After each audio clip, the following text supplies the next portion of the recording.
नमस्कार, माझे नाव विकास मोहनकर. आपले खूप खूप स्वागत करतो आपल्या चॅनलवरती. तर मित्रांनो, 20 डिसेंबर 2024 एक अतिशय महत्त्वाचे पत्र आलेलं आहे. पंचायत समिती विक्रमगडचं पत्र आहे ते. तर या व्हिडिओच्या माध्यमातून ते पत्रामध्ये काय सांगितलं आहे हे तुम्हाला मी एकदम डिटेल्समध्ये सांगणार आहे. तर हे पेसा कायद्यासंबंधित पत्र आहे. तर 24 डिसेंबर 2024 रोजी पेसा कायद्याला 28 वर्ष पूर्ण होत आहे. तर त्या संबंधित हे पत्र असून प्रत्येक ग्रामपंचायतमध्ये पेसा क्षेत्रामध्ये येणाऱ्या ग्रामपंचायतींनी तो साजरा करायचा आहे, त्या संबंधित हे पत्र आहे. तर आता तुम्हाला हे मी पत्र वाचून दाखवतो, लक्ष देऊन ऐका, खूप महत्त्वाचं आहे. तसेच हे पत्र तुम्हाला मी व्हिडिओच्या डिस्क्रिप्शनमध्ये देत आहे, तुम्ही तिथून डाउनलोड करून तुम्ही बघू शकता. तर चला आता, तर बघा, पत्र आहे पंचायत समिती विक्रमगड आहे. प्रति ग्रामपंचायत अधिकारी, ग्रामपंचायत सर्व विक्रमगड तालुक्यातील सर्व ग्रामपंचायतीसाठी पत्र काढले हे गटविकास अधिकाऱ्यांनी. तर विषय आहे दिनांक 24 डिसेंबर 2024 रोजी पेसा दिन साजरा करण्याबाबत आणि संदर्भ दिलेले आहे.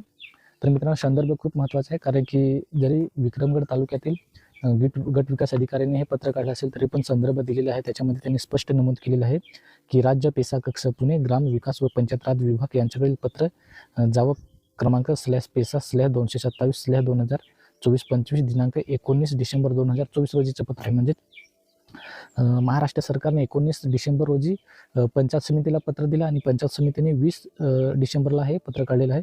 तर त्याच्यामध्ये काय लिहिलेलं आहे बघा आता, उपरोक्त संदर्भीय विषयान्वये पेसा कायद्याच्या निर्मितीला दिनांक 24 डिसेंबर 2024 रोजी 28 वर्षे पूर्ण होत आहेत.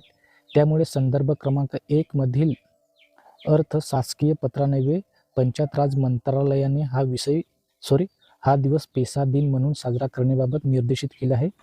माननीय संचालक पंचायत राज मंत्रालय भारत सरकार यांचे पत्रान्वये कळवण्यात आल्यानुसार ग्रामसभा सदस्य, पदाधिकारी व अधिकारी यांच्या जाणीव जागृती व क्षमता बांधणीसाठी जिल्हा तालुका ग्रामपंचायत व गाव पातळीवर पेसा दिन साजरा करण्यासाठी ग्रामपंचायत पातळीवर मेळावा, प्रशिक्षण, कार्यशाळा इत्यादीचे यशस्वी आयोजन करणाऱ्या ग्रामपंचायतीसाठी राष्ट्रीय ग्राम स्वराज्य अभियानातील क्षमता बांधणी व प्रशिक्षण घटकांतर्गत प्रति ग्रामपंचायत ₹10,000 मर्यादित निधी विनियोग करण्याची मान्यता देण्यात आली आहे. त्यानुसार खालील सूचनांचे अधीन राहून ग्रामपंचायत स्तरीय पेसा दिनाचे आयोजन करावे आहे. तर त्याच्यामध्ये खालील काय सूचना दिल्या आहेत, त्या सूचनेनुसार पेसा दिन आयोजन किंवा साजरा करायचा आहे. तर त्या आता कोणत्या आहेत, 4 पद्धतीच्या सूचना दिलेल्या आहेत. ग्रामपंचायत पातळीवर मेळावा, प्रशिक्षण इत्यादीचे आयोजन करावे. ग्रामपंचायत अंतर्गत सर्व पेसा गावातील संबंधित घटकांना आमंत्रित करावे. ग्रामसभा सदस्यांना जास्तीत जास्त उपस्थितीसाठी प्रयत्न करावे. तर विशेष महत्त्वाचे इथं आहे, ग्रामसभा सदस्य हा शब्द पुन्हा पुन्हा वापरलेला आहे. तर ग्रामसभा सदस्य म्हणजेच काय, तर ज्याही नागरिकांची मतदार यादीमध्ये ज्यांची नावं आहेत ते सदस्य हे ग्रामसभेचे सदस्य असतात. निवडून आलेले सदस्य हे ग्रामपंचायतीचे सदस्य असतात, हे लक्षात ठेवायचं आहे. तर दुसरा बघा, पेसा कायद्याचे उत्तम ज्ञान असलेल्या व शक्यतो स्थानिक बोली भाषेत जाणकार व्यक्ती, संस्था, अधिकारी यांना उपस्थितांना पेसा कायद्याविषयीचे मार्गदर्शन करावे. तर दुसरं असं आहे की पेसा कायद्याचे उत्तम ज्ञान असणे महत्त्वाचे आहे. तसेच बोली भाषेमध्ये त्यांना मार्गदर्शन करण्याची त्यांची क्षमता असावी. अशा लोकांना किंवा असं मार्गदर्शन संस्था किंवा व्यक्ती किंवा इतर समजाचे एखादा ग्रामसेवक वगैरे असतील, जे अनुभवी असतील, त्यांना तिथे मार्गदर्शनासाठी बोलावायचे आहे. किंवा तिसरं बघा, तर प्रमुख प्रसार माध्यमाद्वारे पेसा दिनास व्यापक प्रसिद्धी द्यावी.